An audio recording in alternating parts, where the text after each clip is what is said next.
Hello mga kaibigan, mga kapatid sa Panginoon. Ito pong muli ang inyong kapatid Roger Flaviano na nagsasabing magandang umaga doon sa mga kapatid nating umaga sa kanilang lugar. Magandang hapon doon sa mga kapatid nating hapon sa kanilang lugar. At magandang gabi doon sa mga kapatid nating gabi sa kanilang lugar. Dito po sa amin ngayon na hapon na. Kagagaling lang po namin sa simbahan sapagkat ngayon po ay linggo dito sa Alaska. Ngayon lang po ako ulit makapag-upload ng video sapagkat medyo, excuse me po, medyo makatilikod ko. Medyo busy sa mga gawain at sa trabaho. So ngayon lang po ako makapag-upload ulit ng video. So muli, magandang umaga, magandang gabi, at magandang hapon sa inyong lahat. Sa hapon pong ito, ang akin pong tatalakayin ay ang salitang complacency. Complacency. Ano ba ito? Mabuti ba? O masama? Alam nyo, ang salitang complacency, ito yung parang, yung salita ba na I don't care, parang ganon. Wala akong pakialam. Ano man ang mangyari sa kanya, wala akong pakialam. Ano man ang mangyari sa kanila, wala akong pakialam. At madalas itong makikita sa mga tao na kahit Kristiyano na nga, ganito pa rin yung iba eh. So what? Kung anong mangyari sa kanya, at least ako hindi ganon. Yung parang ganon ba? Yun yung salitang complacency. At may isang example ang complacency na ang ibig sabihin ng complacency ay excessive pride. Yung sobra-sobrang pagmamataas, sobra-sobrang kayabangan, at sobra-sobrang bilib sa sarili. Ito yung complacency. Alam nyo po, ayaw ng Diyos ng ganitong ugali natin sa ating buhay. Alam niyo po, ang complacency ay ito po yung mga kasalanang nakakamatay. It's a deadly sin, ang salitang complacency. Kung inyong makikita sa aklat ng Revelations chapter 3 verse 16, ay pinalalahanan po tayo dito ng Panginoon. Ang sabi ng Panginoon dito, so because you are lukewarm and neither hot nor cold, I am going to vomit you out of my mouth. Vomit you out, isusuka kita, sabi ng Panginoon. At sa ibang salin, ang sabi dito ay, I spit you out of my mouth, idudura kita. May isa pang ang salin na ang sabi doon, puke, na walang pagkakaiba doon sa salitang vomit. Sapagkat pag sinabing puke or vomit ay isusuka kita. So ito po ang paalala sa atin ng Panginoon na kapag hindi ka mainit o hindi ka malamig o lukewarm ka, ay isusuka kita. So ano po ba ang ibig sabihin nito sa salitang complacency? Bakit sinabi ito ng Panginoon? Alam nyo, marami kasing Kristiyano o maging sino man, Kristiyano man o hindi, maraming mga tao na wala silang pakialam sa mga nangyayari sa buhay ng iba. Wala silang pakialam sapagkat para sa kanila, silang magaling. Sila ang maayos at sila ang the best. Kumbaga sa di ba? Sila yung the best. Sila lang. Ito yung tinatawag na self-centered life, na sila lang, ako lang, parang ganun. So ano po ba ang ibig sabihin? Bakit nakakamatay ang salitang complacency? Kasi nga, ang complacency ay hindi gusto ng Diyos. Ayaw ng Diyos na mayabang tayo. Ayaw ng Diyos na mapagmataas tayo. At ayaw ng Diyos na wala tayong pakialam sa bawat isa o sa kapwa natin. Ayaw ng Diyos na para bang self-centered life lang tayo. Lalong-lalo na sa isang Kristiyano. Kaya ang gusto ng Diyos, kung mainit ka sa Kanya, dapat mainit ka.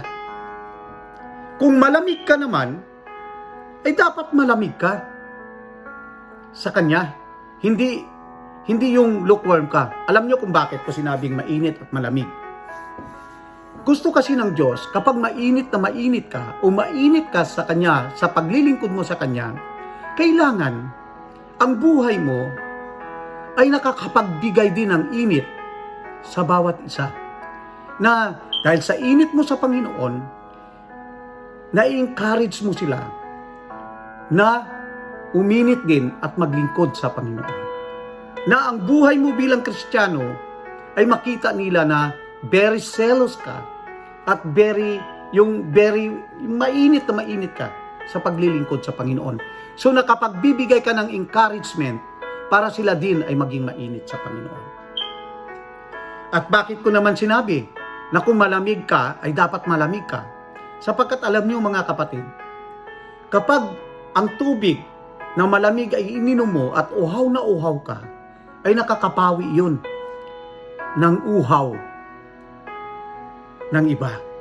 Ang ibig kong sabihin, kung malamig ka sa paglilingkod mo sa Panginoon, hindi lamig ng spiritual kundi kung malamig ka sa paglilingkod sa Panginoon, dapat kapag nakita ka ng iba na uhaw ang kanilang kaluluwa, ay magkaroon sila ng sapat na kapatiran ng kanilang uhaw para maglingkod sila sa Panginoon. Na ibig sabihin, magamit mo ang iyong sarili, ang iyong pananampalataya, excuse me po, upang ang iba rin naman ay mawala ang kanilang uhaw at makilala nila ang Panginoon. Mawala ang kanilang uhaw sa salita ng Diyos at makilala nila ang Panginoon. Pero kung ikaw ay lukewarm, hindi ka mainit sa Panginoon, hindi ka rin malamig sa Panginoon, kundi sa gitna ka lang at sinasabi mo, ako ang the best.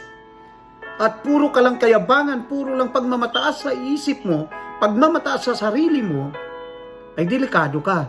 Sapagkat ang complacency na sinasabi, yung kayabangan, excessive pride, ay nakakamatay na kasalanan. Tandaan natin mga kapatid, gusto ng Diyos ng mainit na paglilingkod sa Kanya, at gusto rin ng Diyos kung malamig ka maglingkod, malamig ka na nakakapatid ka ng uhaw ng iba para makilala nila ang Panginoon. Dalawa lang yan mga kapatid. Either na malamig ka, either na mainit ka sa Panginoon. At yun ang gusto ng Diyos. Ayaw niya na lukewarm ka. Na para bang hindi ka mainit, hindi ka rin malamig, isusuka ka niya. Yun lang ang ibig kong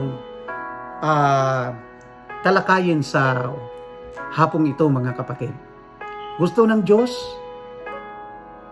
mainit ka para makapagbibigay ka ng init sa iba.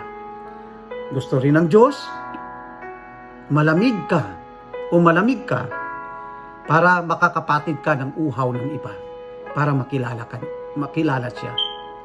Pero kung hindi ka mainit at hindi ka malamig, tandaan mo, isusuka ka ng Panginoon. Siya na mismo nagsabi ang Panginoong Hesus, I will spit you out of my mouth. At kung nakikita natin sa ating sarili mga kapatid, na ganun tayo, ngayon ang panahon para magsisi tayo. Magsisi po tayo sa Panginoon. Salamat Ama, purihin ang iyong dakilang pangalan. At kung kami man po, Panginoon, ay nasumpungan mong hindi mainit o hindi malamig, at nakikita mo ang aming buhay na lukewarm, patawarin mo kami, Panginoon. Alam namin, O Diyos, na bawat isa sa amin ay hindi perpekto, namumuhay pa rin sa kasalanan. Patawarin mo kami, Panginoon. Alam po namin, Panginoon, na ang dugo na natigis ng Panginoong Yesus doon sa krus ng Kalbaryo ay tinubos niya na ang aming kasalanan mula noon, ngayon, at hanggang doon sa hinaharap. Ngunit ang isang bagay lamang na dapat namin gawin, Panginoon, ay magpatuloy kami sa iyo at huwag kaming maligamgam sa paglilingkod. Salamat po, Ama. Sa iyo po namin binabalik ang papuri at pasasalamat. Sa pangalan ng Panginoong Yesus. Amen. Amen. Amen. Salamat mga kapatid.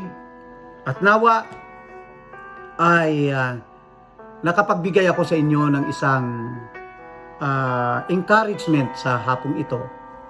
Sa pamamagitan ng 15 minutong pagtatalakay ng panuntunan sa buhay, ng panuntunan ng ating paglilingkod sa Diyos, ay nabigyan ko kayo ng isang paraan kung paano natin tuloy-tuloy na maglingkod ng mainit at malamig sa harapan ng Panginoon. Hindi sa panlalamig dahil sa ating spiritual, kundi malamig na nakapagbibigay ng refreshment sa kaluluwa ng iba. At mainit naman para ang ating kapwa na makita tayong mainit ay makapagbibigay din ng init sa kanilang kaluluwa at pananampalataya. Salamat po. Ito po ang inyong lingkod, Brother Roger Flaviano, na nagsasabing salamat at God bless you, God bless sa ating lahat. Thank you po.